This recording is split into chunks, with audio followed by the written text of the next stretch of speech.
Hello, I'm Dr. John Middleton, and this is Family Life in the North Country. We have a group of questions today, and of course they're on family life. What else? But before starting on the series of questions, I'd like to share a survey that I did recently on 40 books. I just picked 40 books. I have quite a few here. These books were all on family life, and what I was interested in was to see how often religion is mentioned in family life textbooks. Now, I've taught family life for many years, and I was generally aware, but I hadn't really done a specific survey. Well, here's what I found. I found that in this 40 books sample, just pulled them right off the shelf, that religion itself was mentioned about once every 102 pages. Now, just to be mentioned, now that doesn't really reflect the part that religion plays in the family.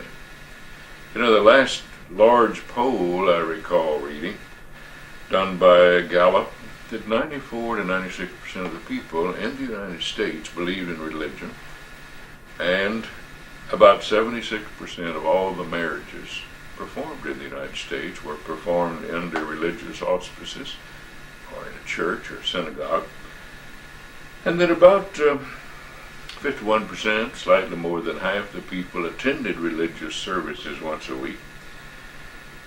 And another facet is that most of the criminal laws in our country are really based on the Bible. They come from the old Hebrew laws, the book of Leviticus, the Mosaic laws, and until we've had some recent rulings of the court, religion in our society was just pretty much taken for granted.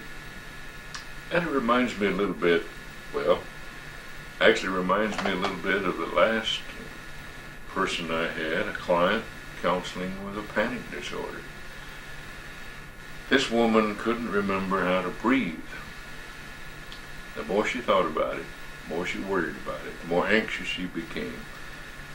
Of course, the worse it got. And that's typical. Well, I'm making a comparison here that in a religion in society, there's never been a society without religion. Religion in a society may be like breathing. We do well until we start trying to analyze it and politicize it, take it apart.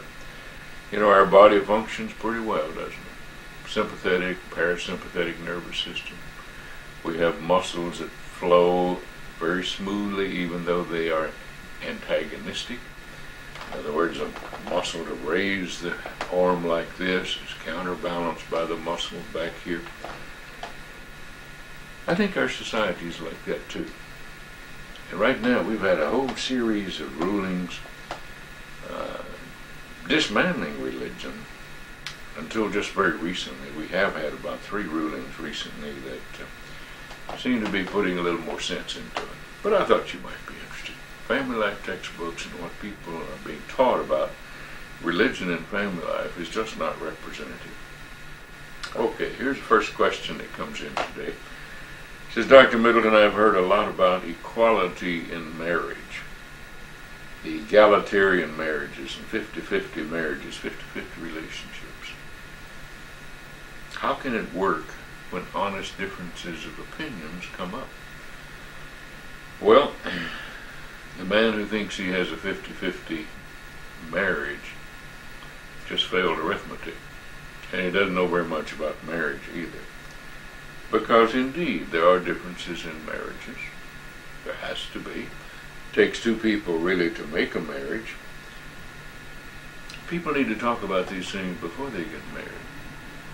Talk seriously. I find that in marriage counseling, most people really haven't talked about what roles are going to have, what roles are going to play, who's going to do what, who's going to make major decisions about certain areas. And that's how most married folks work it out. It's not that one is in charge of everything. No. Throughout history, husbands and wives have in effect been in charge of different areas. And usually they get along well that way. And people change. You ever meet anybody who hasn't changed? I never have. And I've been in this business 45 years. People change. And sometimes when they marry, they have a pretty good idea of who they are to each other. But as they grow, as they mature, and their needs change. For example, it's not uncommon today to find women who are approaching their 40s and their 50s to act much more assertive and independent than they did when they married. Part of it's society, but part of it is change in personality over the times. They don't need to be dependent. Maybe they have learned that in some things they have to be independent, and sometimes they have to take the lead. That's as it should be. That's not a problem. But sometimes a man will come along and say, well, you didn't act this way when we first married. Well, indeed, she may not have. Neither did he. Men change right along, too. Here's another question. It came in, and I wrote it down. Basically, it was saying, Dr. Middleton, with all the problems that we see and hear about in marriage, do you still believe in marriage? The answer right off is even more because of the problems. If people worked out their problems and stayed married, we'd eliminate a good many of them. You know, if couples would start respecting marriage and stay out of these non-marital cohabitating relationships, many problems would simply go away. They really would. We wouldn't have so many. If people quit trying to have families outside of marriage, we'd have fewer problems. And if people would put just half, and I think it's very safe to say, just half of the energy into trying to solve the problems that come up in marriage, just half of the amount of energy they're going to spend trying to solve their adjustment problems when they divorce, so many problems would go away. Yes, indeed, I believe in marriage. And the evidence shows that people are healthier and happier when they're married. There's a whole lot we can say about that, but for the time being, we'll let it go. Get on with another question. Question came up, somebody asked me, what themes do I see in society today? Themes. That's a good question, isn't it? A life motif? A raison d'etre? A philosophy of being? What reason do we see? Well, I see a lot of these problems come up because people grow up without a reason. They don't have a clearly defined reason. You know, that's one of the functions that religion plays in society. Whatever society you're talking about, at any time in history, religion has always served as a reason for being.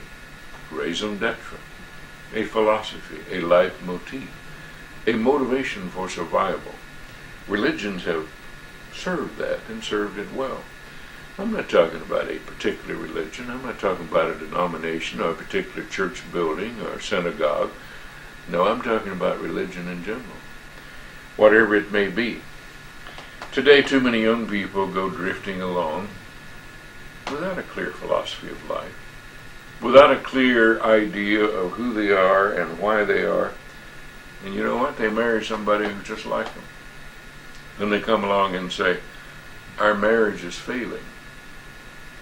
And sometimes I ask them, how can something fail when it didn't have a purpose?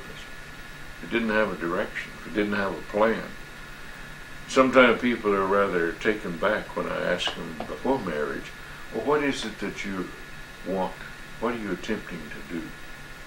What do you want with your life together? You're going to help each other, but help each other do what? And sometimes people find that what they're doing is helping each other be miserable without a purpose. Some people start off that way and then they together work out a purpose. And it does okay. You know, a lot of people, when they marry, they don't have a clear idea of who they are, what they are. Excuse me, but people can work it out if they don't have some of these outside influences. It reminds me of a study that's a little old now for some of you, but John Sergimaki in 1947 published a study in which he was trying to answer that very question. The question was, what are the cultural characteristics of the American society? And he found that there were certain values that were clear, certain values that seemed to come up over and over again. Now, he published this in 1947. Obviously, he did the work for about 10 years before that, accumulating work, and he found that most people believed that youth was a preferred age, that being young was preferred, that the youth should be protected, should be preserved. He also found that both men and women found happiness in traditional family roles, in traditional marriage. He found that the elderly should be respected.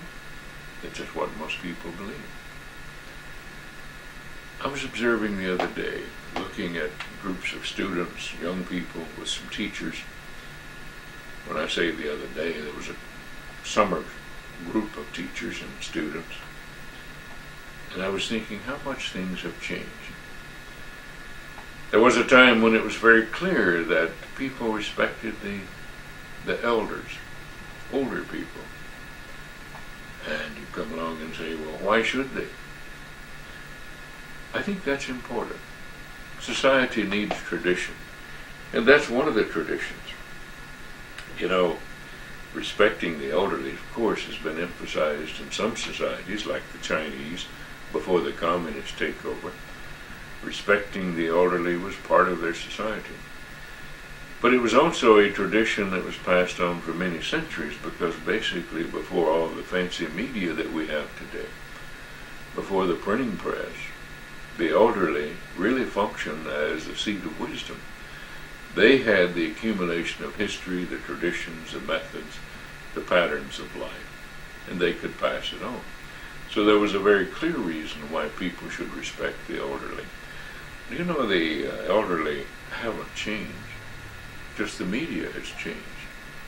In other words, older people typically know more about what goes on in society than young people.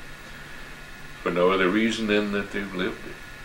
They've lived it, experienced it, and they've thought about it.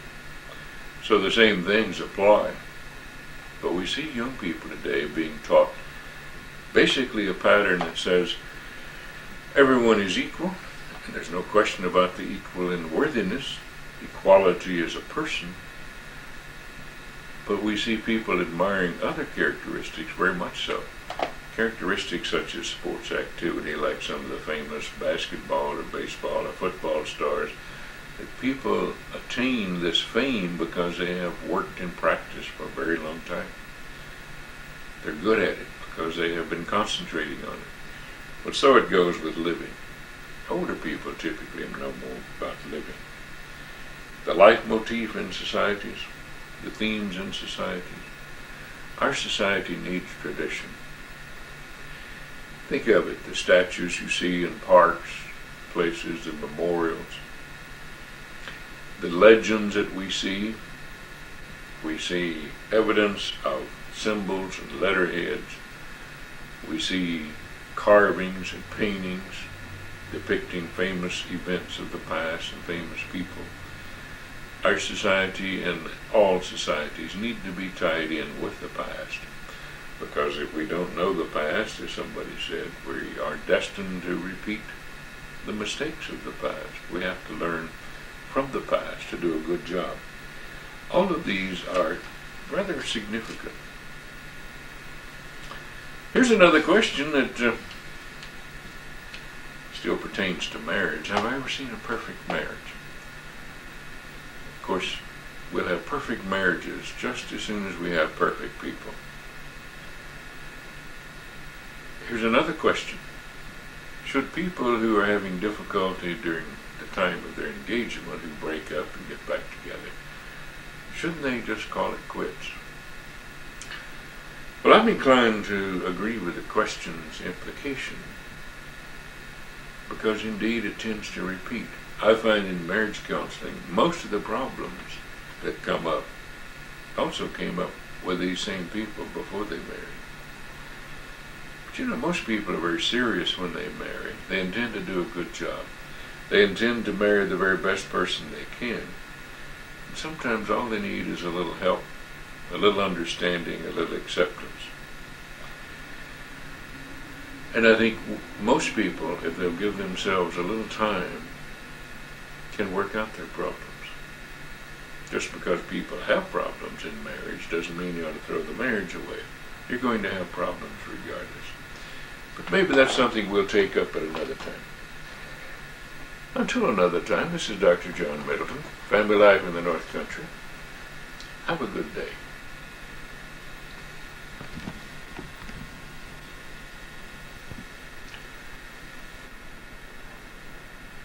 Hello, I'm Dr. John Middleton. This is Family Life in the North Country.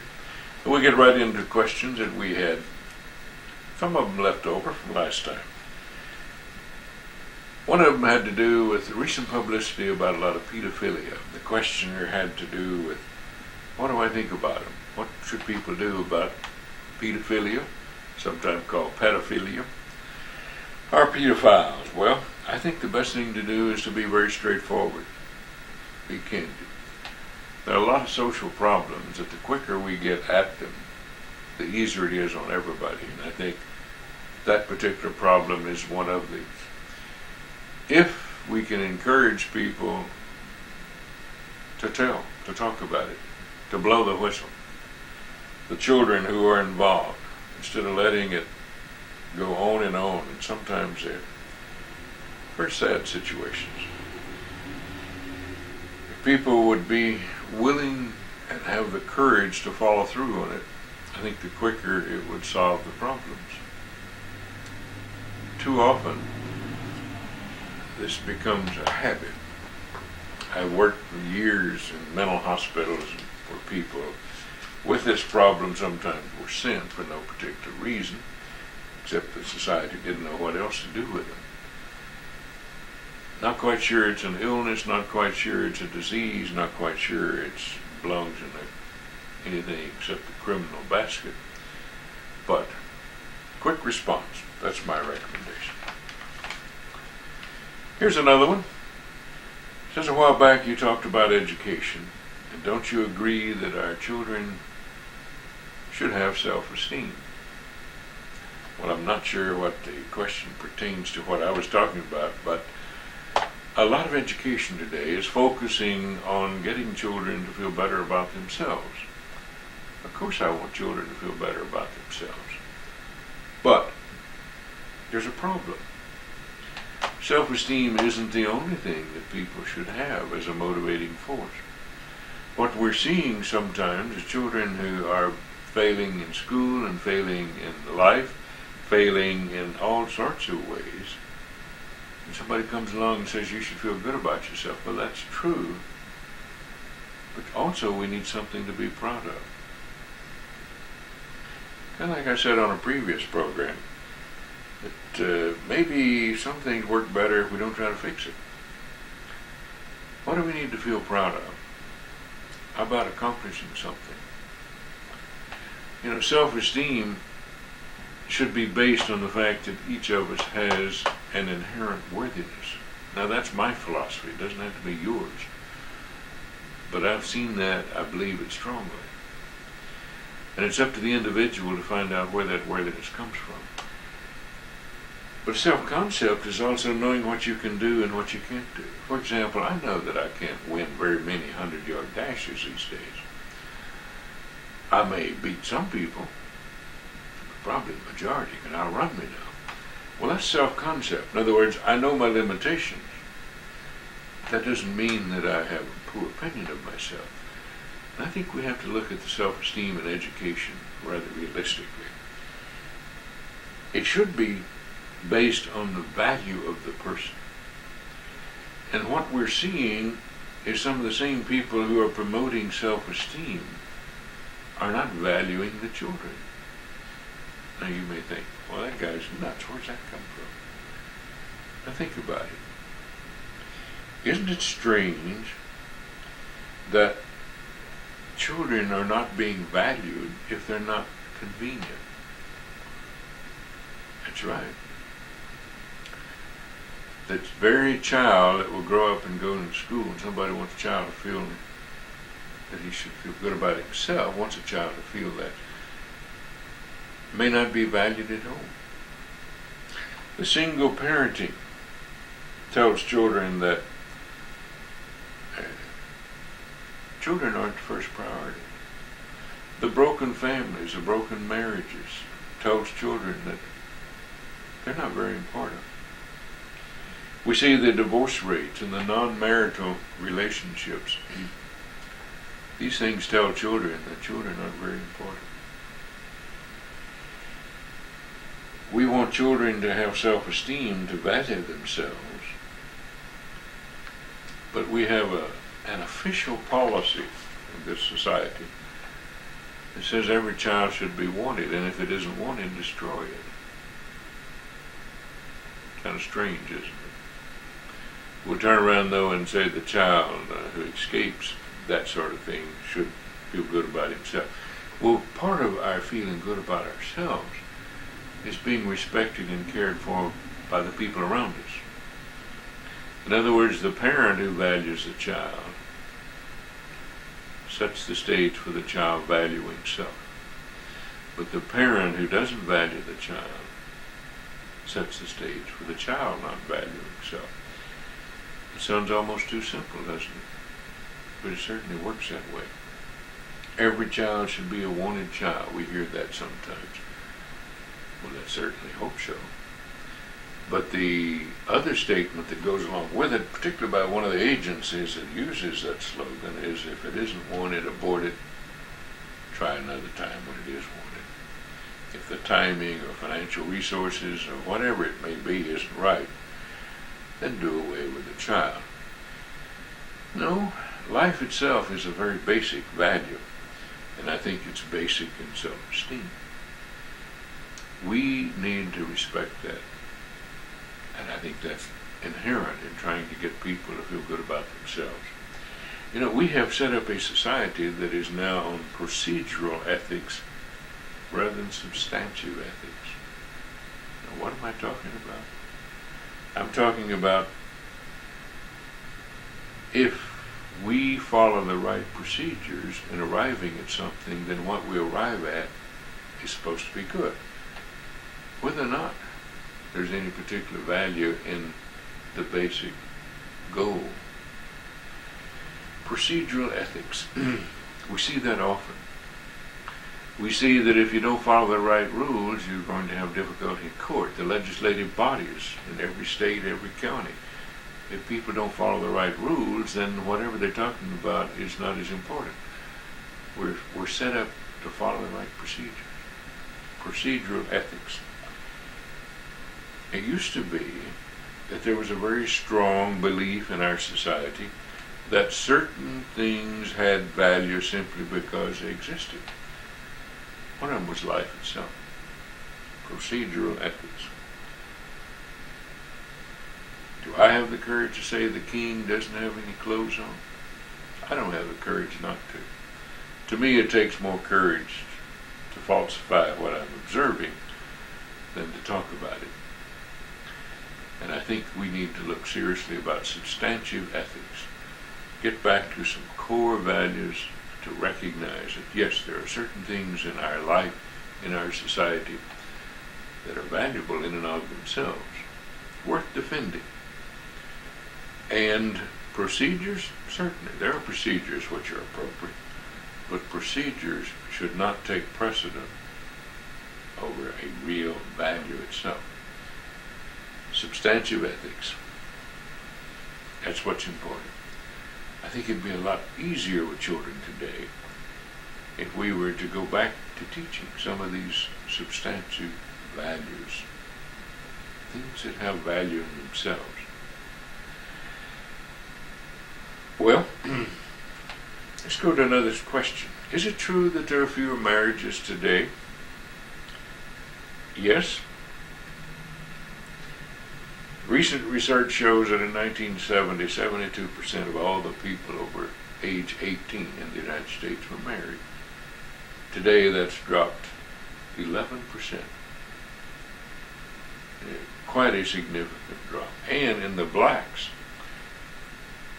only 43% in 1992 were married. That's a very sharp decrease. People are postponing marriage. Men and women both are postponing marriage about 4 years compared to 20 years ago. And in the 22-year comparison, we've had a 400% increase in the number of people divorced at any one time. We've had a 600% increase in the number of people who are living together without marriage. Major changes. So the pattern, postponing marriage, and then living together before marriage, marrying, divorcing, and then not remarrying after divorce. And I know people who don't even bother getting divorced. They just take up with different partners. You know, all of this has a very large impact on children. I've had a problem trying to figure this out. You know, I've been studying it for many years. You'd think I'd come up with an answer some of these days. But the evidence goes way back.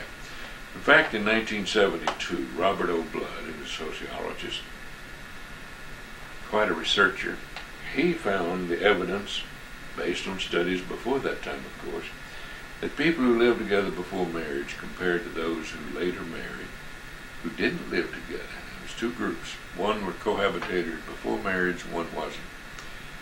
Those who lived together before marriage had higher divorce rates, they had more extramarital affairs, they had lower self-esteem, the women had a lower opinion of themselves, men had a lower opinion of marriage, that the marriage emotionally did not progress, did not develop further.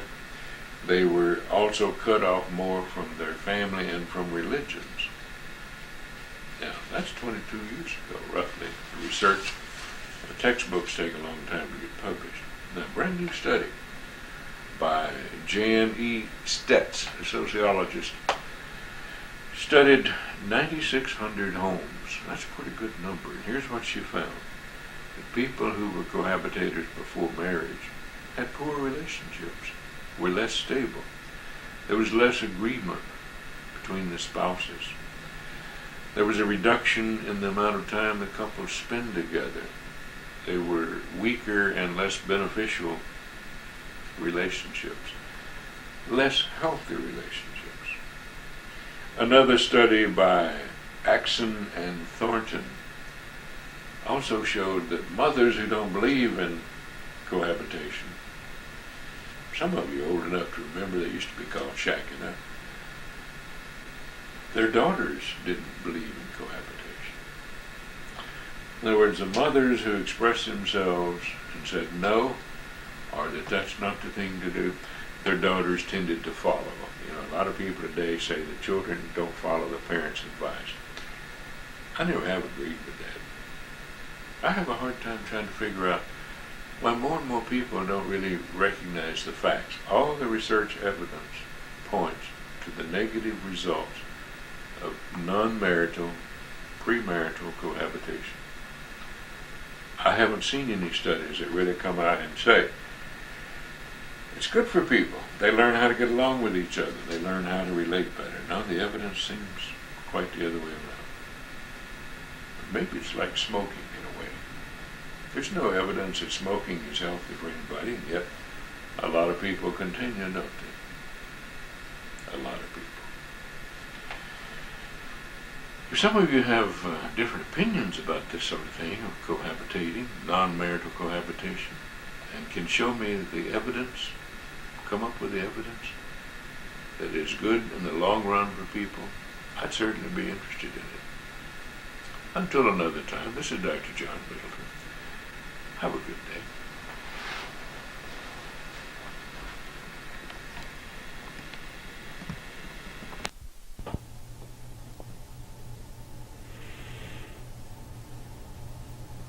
Hello, I'm Dr. John Middleton, and this is Family Life in the North Country.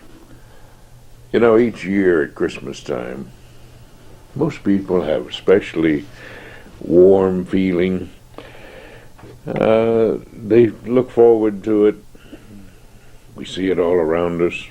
And there are a few people who feel particularly lonely because they don't really have anybody to relate to, or they feel that they don't. Others just try to make money out of it. Oftentimes in counseling, I try to encourage the clients to use their own resources to meet their problems. That's basically a definition of counseling. And one of the resources I try to get people to use is their religion. I'm well aware that there are many counselors who think that's unprofessional, that we shouldn't do that. Many counselors even try to get people to ignore their religion, to forget it. In fact, some of the so-called specialists, the real authorities, have taken that approach. But someone recently asked me, how could a counselor who's professionally trained, who's objective, who's scientific, how could that person really get into religion with people? Well, so I thought the timing would be just right. It's the season, isn't it? It's Christmas. We're looking at religious programs and themes all around us. Well, let's look at it scientifically. Here are the facts. 94 to 96% of the people believe in a God. Where did that come from? Gallup poll, Roper poll, Harper's. Majority of the people in the United States even go to church. Simple majority. But that's a fact. Another fact is that every known society has had religion as part of its culture. Another fact, sociologically speaking, religion serves a purpose. Purpose for society. Another one, psychologically, religion serves a purpose for the individual. Another fact, families that practice religion seem to be stronger, have better family relationships. So, what's all the fuss about? Use of religion. The use of religion as a primary resource. Let's be realistic. Religion is an important resource to people. I'd like to tell you a Christmas story. Christmas stories. Imagine yourself as a sheep herder. Oh, you're one of these modern sheep herders. You have barns. You have many sheep. There's a big storm brewing, a terrible storm. The sheep don't do well in storms. They really don't. So, most often sheep have to be protected from really violent storms. So, you're going to be trying to get these sheep into a barn. And sheep are very temperamental. They're stubborn. They're strange kind of animals. Now, I used to live near a big sheep ranch. My family was too poor. We didn't own any sheep. But I had to cross this big sheep ranch to get to school. That sheep ranch had about 5,000 sheep on it, and I became very familiar with the ways of sheep. So this story about the sheep herder. Sheep are rather strange animals. Just about the time you think you get them all going in the right direction, well, maybe one of them will take off, and all the rest of them follow it. Over and over again. The people who are ranchers, they learn about these things. But if you would be trying to get a bunch of sheep into a barn on a stormy night, you could become very exasperated. Over and over again, trying to get the sheep into the barn, and by the time you think you have them, saying, there goes one that way, and then what do you know? All the rest of them seem to follow it. Let's suppose now that you're looking at all these sheep, and you're wondering, how could you get them in a barn? The storm is fierce. It may occur to you, well, if I were one of the sheep, I could lead them. I could get in there and I could lead the sheep and I could bring them into the barn. Set an example, set a model. If I could just be a sheep for a little while, just long enough to get them into the barn, get them into a safe haven, to get them out of the danger, to try to really save them. Well, you're the sheep herder, and you want to become one of them just for a little while. And how do you become one of them? How do you do that?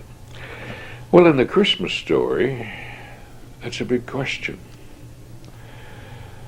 How does God become one of the sheep to lead them into the barn or out of the storms? That's a Christmas story. Now imagine yourself as God. You have all the resources that human nature can possibly think of. How would you send one like yourself into the world to lead the people in the way you want the people to go? And if you could do that, how would you enter the world? Would you enter the world in a big parade?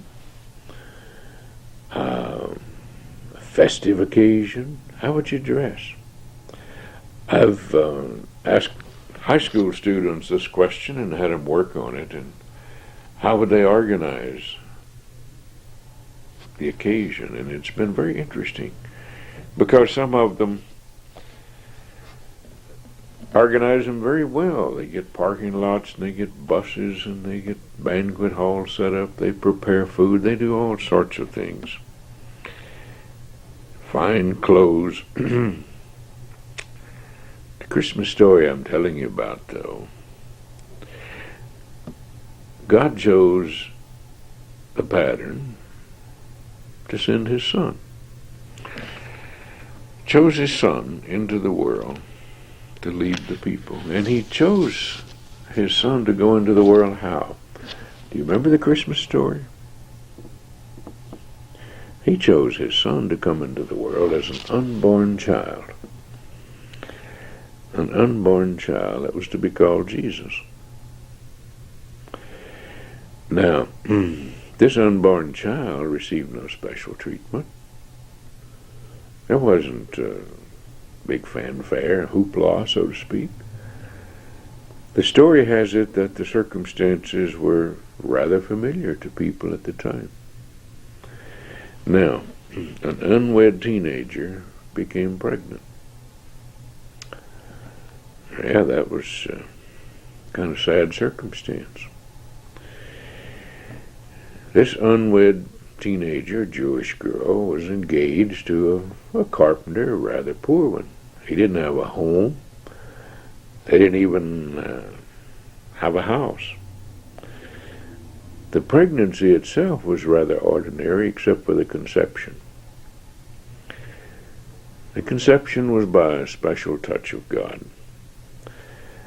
And the Jewish girl, named Mary, found herself pregnant by the power of the Holy Spirit. Not because of any physical act on her part, or her fiancé, Joseph.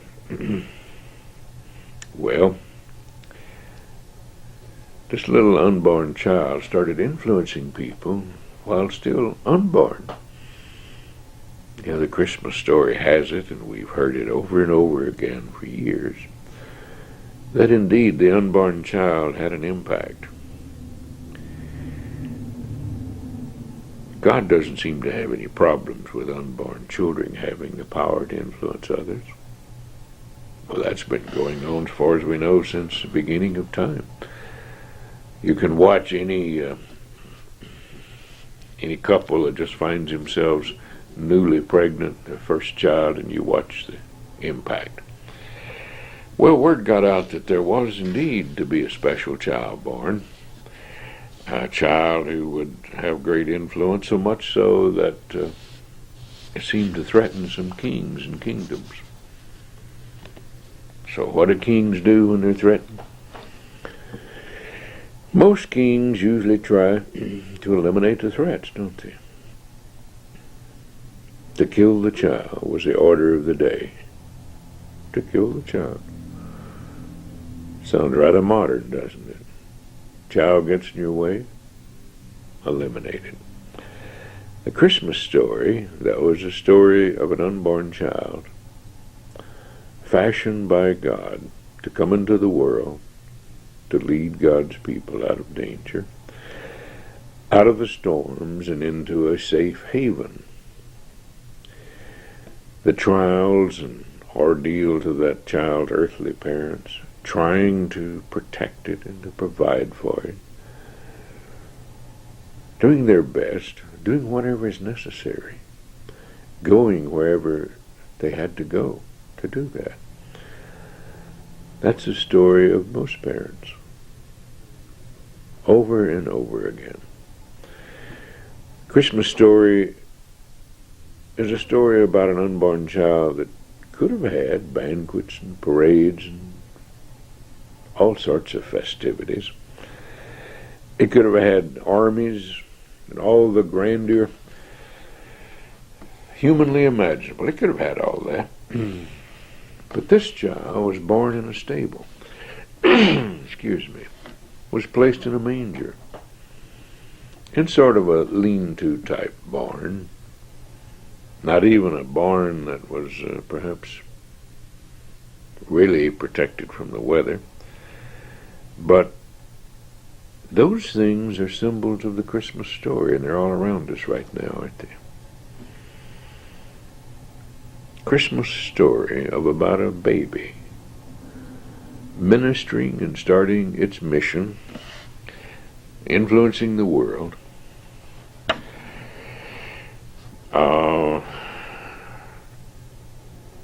The message rather simply stated is to love one another as I have loved you. Christmas story is about love, isn't it?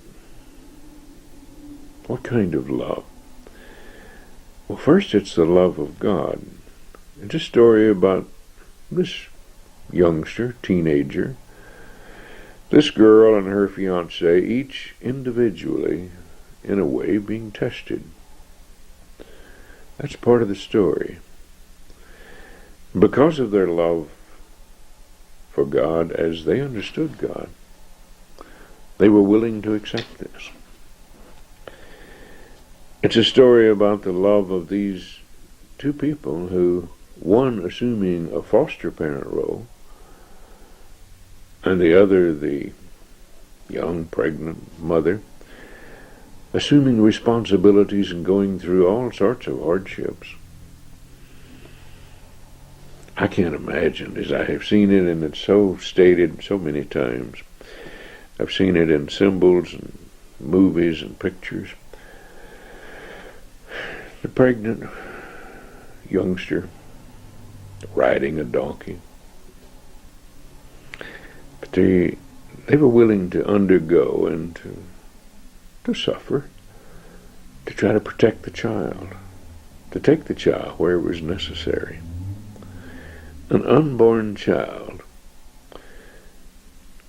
which sets the stage that most parents have, doesn't it? Those of us who have, and our parents, who have been through the times of pregnancy together, we have typically great anticipation and wonderment about what is the child to be, what's he going to be like.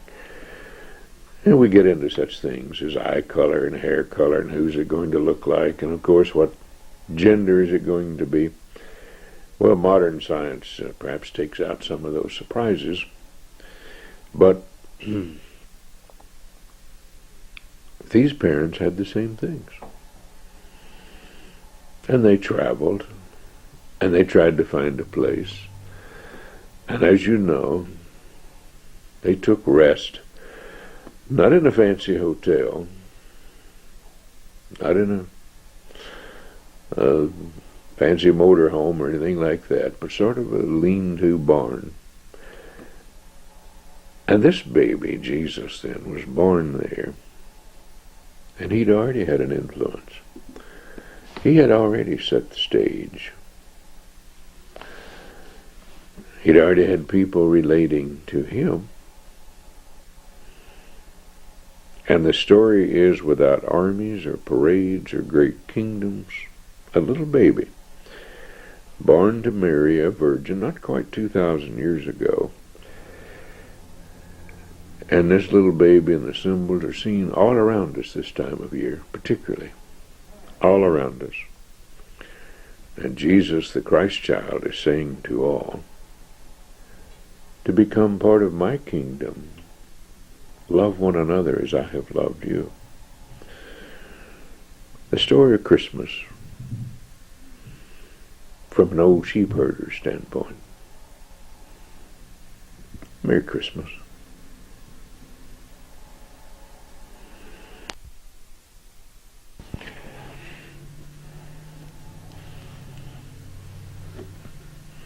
Hello, I'm Dr. John Middleton, and this is Family Life in the North Country. Let's talk today about self-esteem. So much emphasis today. All the children in schools get confronted with this idea of self-esteem. We hear about it. We read about it. Self-esteem. Valuing oneself. Having esteem for self. Is there a difference between self-esteem and self-concept? Yes, indeed. Self-esteem is valuing oneself, and self-concept is, what do I know about myself? Valuing oneself in the way that we fit into the world. How do we view the world? How do we view ourselves in it? How do we see ourselves as having value?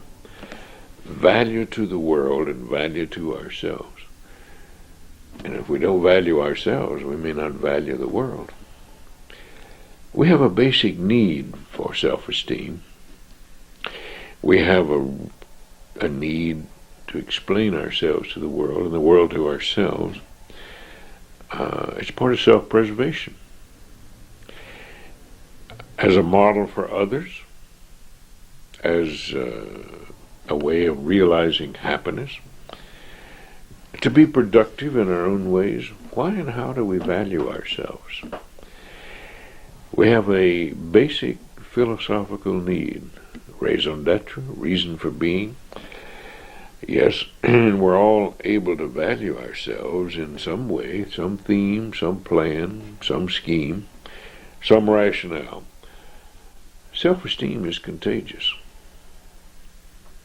You get around a person who really values himself or herself, and you'll see that other people will also start relating to that. Children will catch it. It's contagious.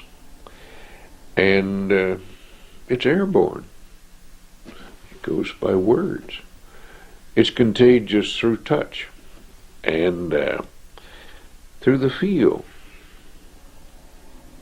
by sounds. A person who values himself typically wants others to value themselves. It isn't selfish. It isn't cruel. It isn't unkind. A person who values self typically isn't greedy, not jealous. A person who values himself, in effect, has love of self. The person who values self can't be a loving person. That strange four-letter word that comes up. Love.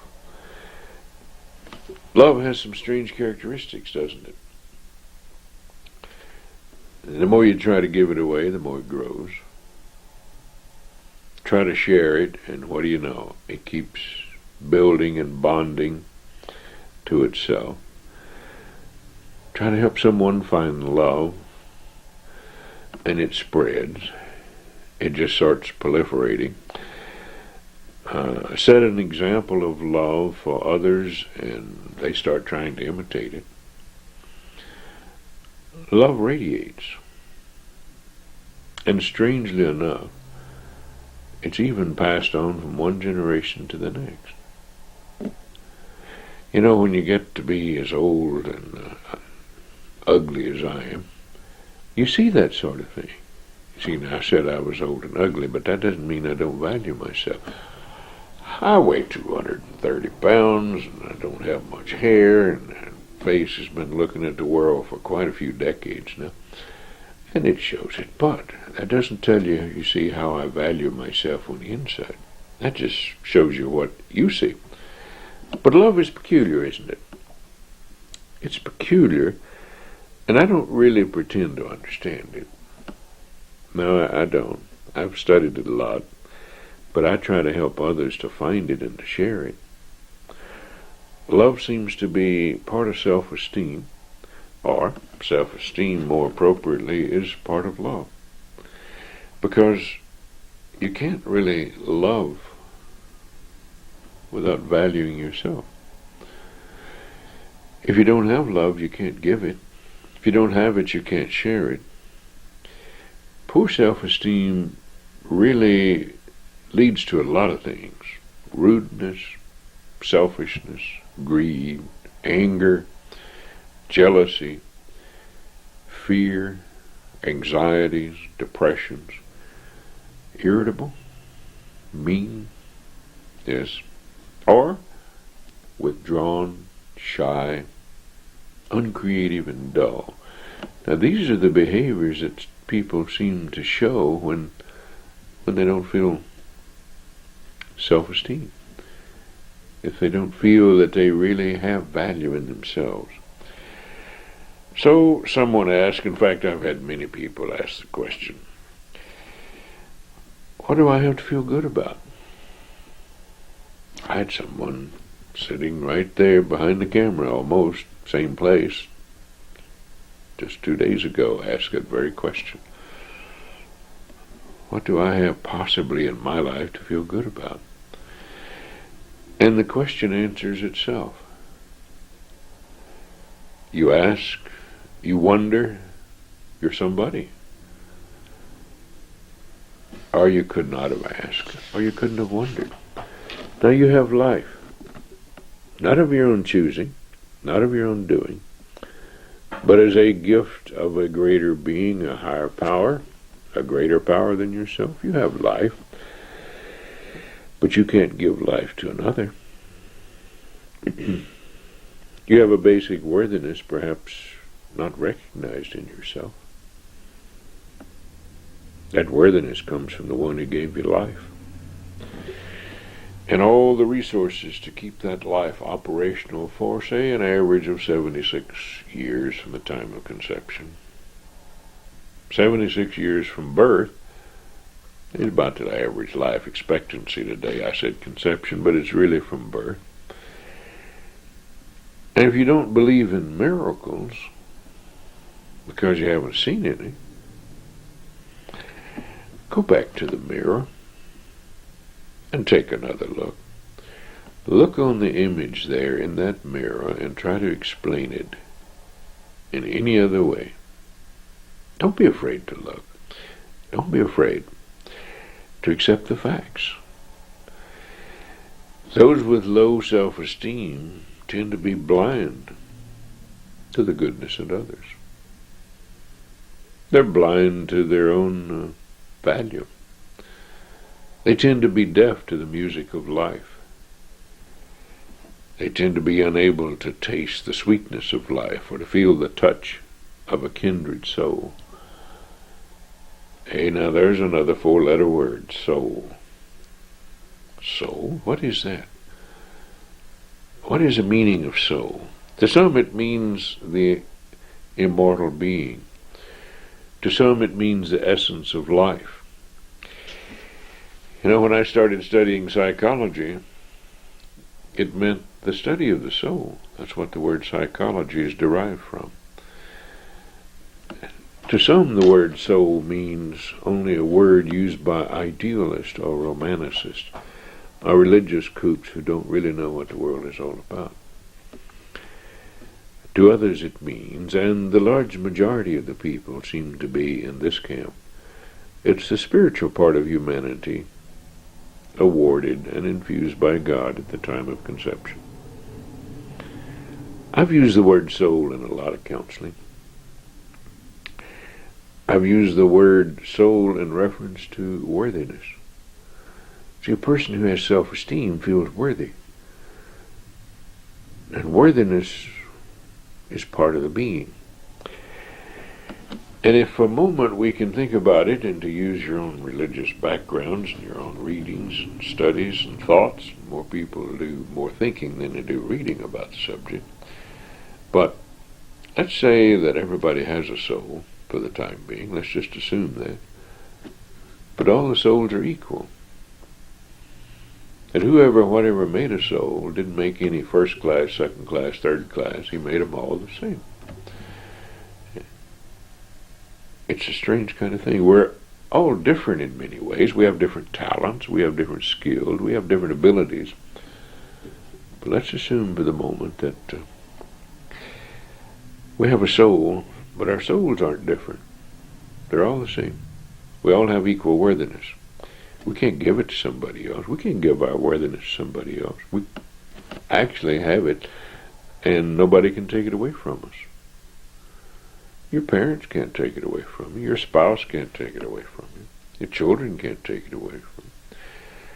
Someone else can't give it to you. It's not dependent upon others because it didn't come from anybody else. Every person is worthy because every person has a soul, equal to all others. Now, if you think about that a moment, if you accept that just for the moment as true, then you've just run out of any reason to feel inferior to anybody. Because indeed, you're not inferior. There's no way. Oh, you may not be able to run as fast or think as fast or something else as somebody else. But those are simply characteristics of a person. The basic characteristic is that all people are worthy. All are equally worthy. And when you think about it, a newborn baby is usually ascribed as having a great deal of worthiness. The parents certainly treat it that way. But the baby hasn't done anything except be born. But the baby is no less worthy than the older person. The senior citizen is no less worthy than the young athletic person. The retarded person is no less worthy than the genius. The genius is no more worthy than the retarded. That's a hard lesson sometimes. We're not productively equal, but we're equal in our worthiness. To value ourselves as a worthy person, that's self-esteem. I have worthiness because I have a soul. You have worthiness because you have a soul, even when you don't feel like it, don't believe it, or even if you deny it.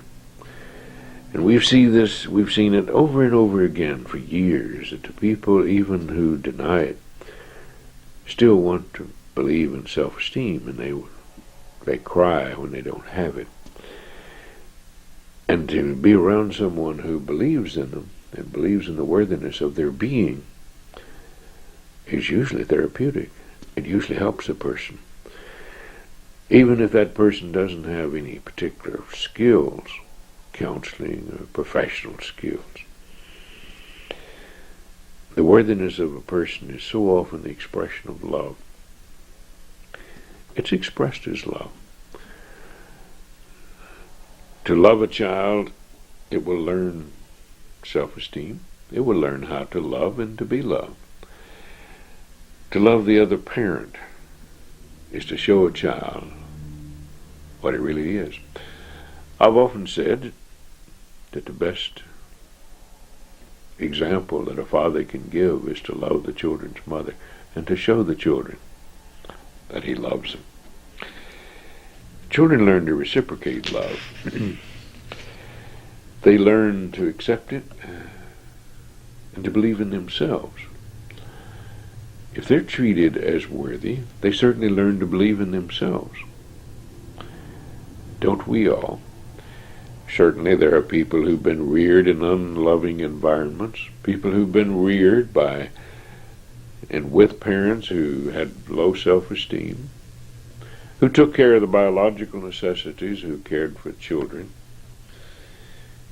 And sometimes these children feel deprived. They feel like there's something missing in their lives because they have not received genuine love. Strange. So it relates very much to self-esteem. Very much. If I have been loved, then I know there's something in me that's lovable. That's something that's old, very familiar to most of us.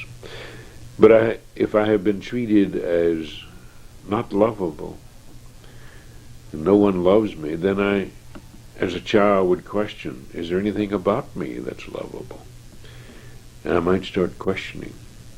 And my self-esteem would be, I don't value myself. There's nothing about me to value.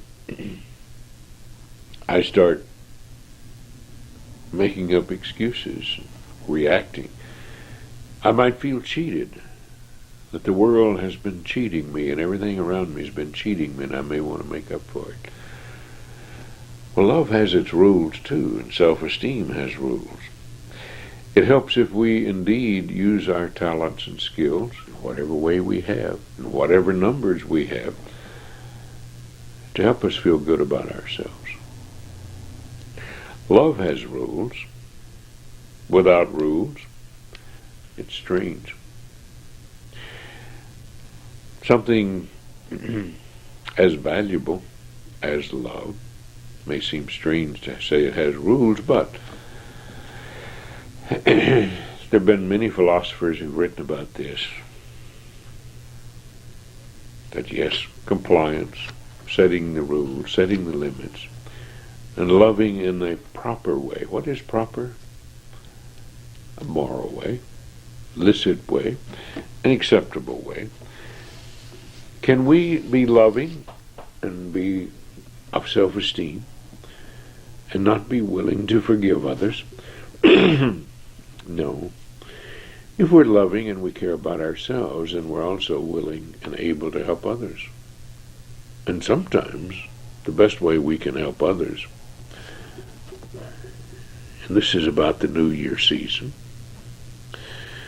may be to forgive others for whatever wrongs they've done to us and not carry that around as baggage. Happy New Year.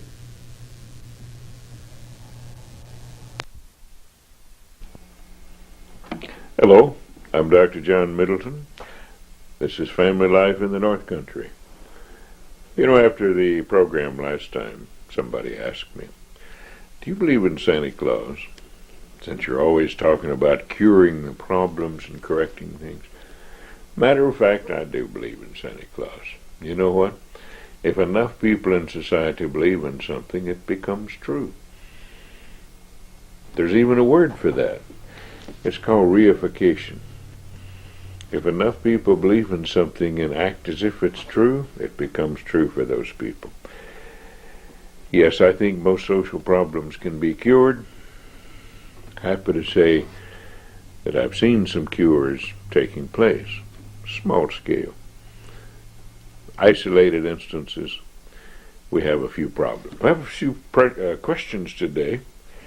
One of them is, have you any explanation for the number of people, and the word in the letter was shacking up. You know, cohabitation, premarital, non-marital cohabitation, or concubinage.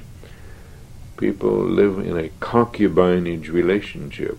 A little puzzling, isn't it? Most people wouldn't like to think of themselves as a concubine.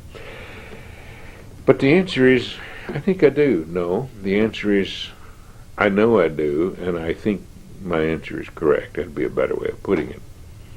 What we're seeing today is benefits from the humanistic approach. Humanism, putting the person in the middle of society and taking religion out. Secularism, trying to deny the existence of moral values based on a God, religion. We're seeing a lot of this mediated, soap operas, that sort of thing. We're seeing a lot of values. And we're seeing teachers and parents modeling for children. It's always surprising to me, as old as I am or as young as I am, you take it either way you want to, how many teachers, I'm talking about public school teachers, are living in a concubinage relationship. Once upon a time I talked about school boards not being able to pick teachers who represented community values. Most students know about the teachers, and they see it in the media. They're looking at it overwhelmingly. It's becoming a very sad epidemic where people just pick up and live together with not any real thought of permanence or security or responsibility. It's sort of like a relationship based on, well, let's try it a while. If we don't like it, we'll split. Here's another question. Long story, but I condensed it and says, what do you think about health care proposals? Is it good for family? No, I don't think what I've been hearing is good for families. I think the need has been considerably overblown.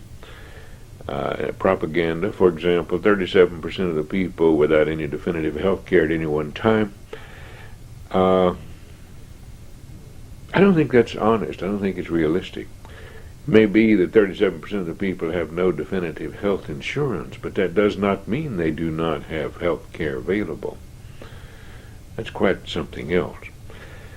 Some of us who were kicking around and working remember Hill Burton money, that hospitals were built with federal funds on the contingency that care would be provided to anyone who could not pay. You go into your local hospital and most of you will see that posted in the emergency rooms, that the facility must provide care if the patient cannot pay. Well, some people do that. We're looking at all kinds of programs that really have health care attached to them. I think private care is better. I've watched it. I think private care has responsibility attached to it. Where everybody's responsible, it means nobody's responsible. And I think when the individual physician and the individual patients are really relating,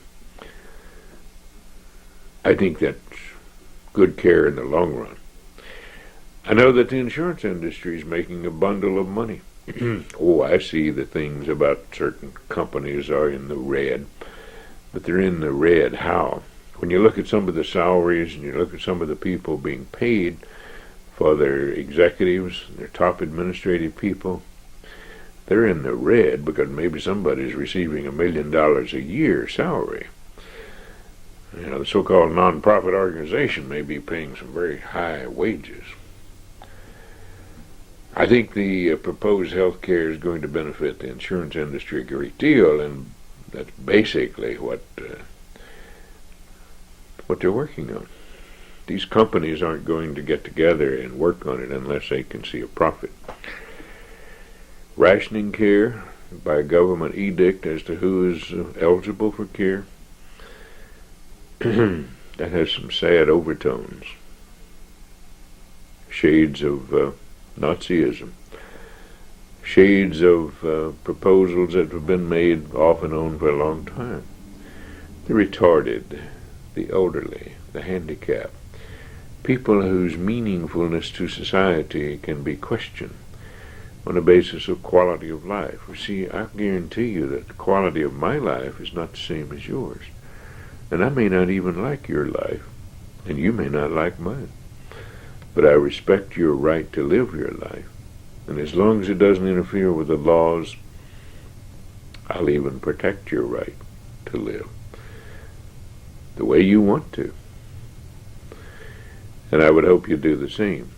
I don't want somebody coming along and saying, well, you're 85 years old and you fractured a hip, and therefore we're going to eliminate you because you're basically a drain. You're not going to produce many taxes for us, for the rest of us. I think private enterprise is best, and most of us, I think, would clearly agree that private enterprise is better, not more bureaucracies. The largest arm of the government is the bureaucracy. You know, most of us learn that government has three parts: the executive, the judicial, and the legislative branches. Well, the largest and most dependable, most persistent, most tenacious branch of government is never identified, and that's the bureaucracy. These are people who work for government, have vested interest in it. Another question came up the other day. It was rather interesting. It says, in effect, what do I see, what would I do about the homeless? First, I'd diagnose the problem. The homeless. What is it really? You know, I grew up, and practically anybody else can remember, where such things as loitering and vagrancy had some statutes prohibiting such things. And many cities still have such things. Well, I would first find out, why does somebody want to spend the night out in the cold? You know, if somebody wants to spend the night in sub-zero weather on a sidewalk in the wind, they don't even get out of the wind. You'd see the mediated pictures. That may not be rational thinking. If I insisted on going out here in my front yard on a sub-zero night and wanted to sleep out there in the yard, somebody might think he's a kook. There's something wrong with his logic. He may need a little bit of care, comfort. Obviously, he can't decide for himself. Well, I think some of these homeless people are just that way. I diagnose the problem. See, somebody who wants to live on a sidewalk and not even get shelter behind a windbreak, there's something wrong with the logic there. If somebody wants to be in the public eye to stay visible in preference to one's own welfare, that's a question. Why? What's going on with the person? So many people in New York City became street people when Pilgrim State Hospital was closed, the largest mental hospital in the world at the time. And basically it was closed by dumping people who were not considered dangerous on the streets. Well, I would look again and see what this is about. And there were other hospitals like that. There was a movement to empty these places, and indeed they should have been, but for people who can't take care of themselves, maybe it was a good place. I would look again. Question came up, this has come up several times with me, where did I get my degree? Well, my doctorate is from the Florida State University. You know, the Seminoles, you've heard of the Seminoles, #1 team and all that sort of thing. It was an interdivisional doctoral program in marriage and family life. The interdivisional doctoral program meant it was made up of several different departments: sociology, psychology, home and family life, social welfare. It was a combination degree. Someone else wrote in and said, my son wants to know why I insist on knowing where he is at all times. Can you help? Well, that's a typical problem. And it's been around for centuries. Same question, same problem. As long as you're responsible, you have a right to know. But then the inquiry didn't say how old the son is. And there's the other side of the problem. You know, there's a sliding scale, so to speak. Of course, the parent is totally responsible for the infant. But in order to teach children responsibility, how to care for themselves, we also have to give them authority to make decisions. And the older they get, the more responsible they act, the more responsibility we release as long as the child accepts it. It has to be that way. We see this all the time. How old is the son for a question like this? Here's another one. My parents want me home all the time, but when I'm home they don't talk to me. What's wrong? Well, it's an interesting sort of thing, because here's what we see. We're seeing the name suggests it's a girl, and we're seeing some problems. I bet they're watching television. I bet they're sitting around watching television. They want the child there, but they're not talking. So why not turn it off? Talk, visit, share history, share events. You know, we need to play. We need to work together. We need to pray together. Simple kinds of things. I did a study one time in Plattsburgh and found that 52% of the families, the children had received no individual attention in the 24-hour period previous to the time of the study. 52%. No individual attention. It's kind of sad. Most of us want individual attention. And here's another question. And I'll end on this one for today. It's a rather short, simple question. It says, do you know how to get rid of hate? The answer is yes. Forgive. Think about hate. Hate does not benefit the hater.